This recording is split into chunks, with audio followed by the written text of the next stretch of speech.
put sugar on. So those first two steps, getting it to turn on, getting the operating system up and running and reliable on the drivers and everything, that was a large part, that was always the largest part of the OPC software effort. When I was at OPC many years ago, there were exactly 1.5 people working on sugar. Okay, but nonetheless, OPC has supported sugar development, especially the last 3 or 4 years, quite rigorously, vigorously. So, and that development now is dissipated. It's not gone, but it's dissipated. So, for example, OPC Australia is supporting a lot of the sugar development now. OPC in Nicaragua has been supporting Zamora. They've been supporting Daniel Drake for many years now for doing sugar development. There's some sugar development that's being supported in Uruguay, etc. But everybody's going to have to pitch in now a little bit more directly, and we're going to have to broaden the community. But still, most of sugar development is happening by volunteers. But there were some key things, like the whole push towards GDK3 to support touch was most of that work was done by OPC people. You know, we started in the community. What's missed most now? I would say what's missed most now actually is that layer between the operating system and the OPC hardware, because that's really outside of what sugar does, and that's stuff that really is critical for having a good performance and a good. So we're sort of stuck right now with Fedora 18 runs very well on the XO4, for example, but nobody's working on the next version of Fedora for the XO laptop. And eventually Fedora 18 is going to be end of life. And so we need to get people that are working on some of those. So that's not really sugar, but for people that are using the XO hardware, that work has to happen. If you want to use a different hardware platform, somebody's got to still do that work for that other hardware platform. Sometimes that's a vendor, sometimes that's a community, but that layer of work is I think, our biggest gap. So even, for example, we're talking about this, this Oregon scientific tablet. Getting the hard part is going to be, well, there are two parts. One part is really just getting the Fedora sugar interface on that device done well. That's not, I don't know who's going to do that work.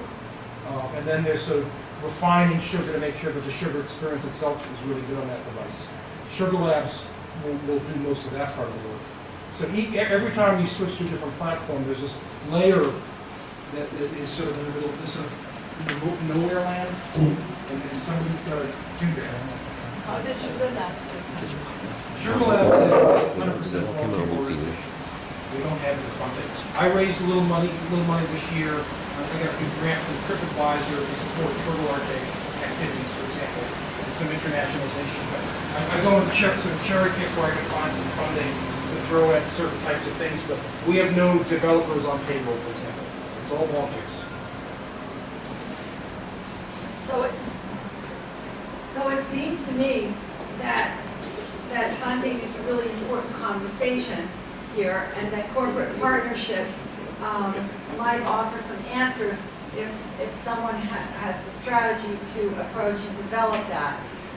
For instance, if we're looking to port sugar and do that layer of work you're explaining onto other hardware, and we're going to move to thinking about other hardware, then it would be a corporate benefit for the manufacturers of that hardware to financially provide the programming to create that, if someone can present it in a way that they would buy the idea and then fund it. So I think corporate funding is going to be, and also other nonprofit funding like Robbie has gone after. I'm really interested in hearing how Nepal has been funded, because I think those conversations are very helpful. Although you can hear that on the Hangout that Robbie did, but Robbie and T. But I'd like to add something. yeah. While I've not been at deployments for a long time, I think there is still a lot of demand for deployments for people with technical skills, like software or hardware engineers, people who can do telecommunications or work on school server, and things like this, and sugar, of course. And the struggle has not been finding the funds for finding an engineer, but finding an engineer that counts. Many of the people who are capable have children, have jobs, they cannot travel for some reason. And so it's been hard to find people who are willing to travel for deployments. And deployments need it very, very much, and they're willing to sponsor development. Many of them have enough funds for 3, 4 engineers. Really? The large ones do. Yeah. But even worldwide, Arma was such a small deployment and still had 3 full-time engineers working on sugar and activities. Yeah. Oh, sorry, can I intersect? Because I thought the idea was now to present different topics and then we'll just discuss them. We're now already in the middle of the discussion. I think let's give other people an opportunity first to share what topics they're interested in, and then we can move into the discussions. Okay. Nice. So just to continue on about this Vision 2.0 for OLPC. So I'm coming more from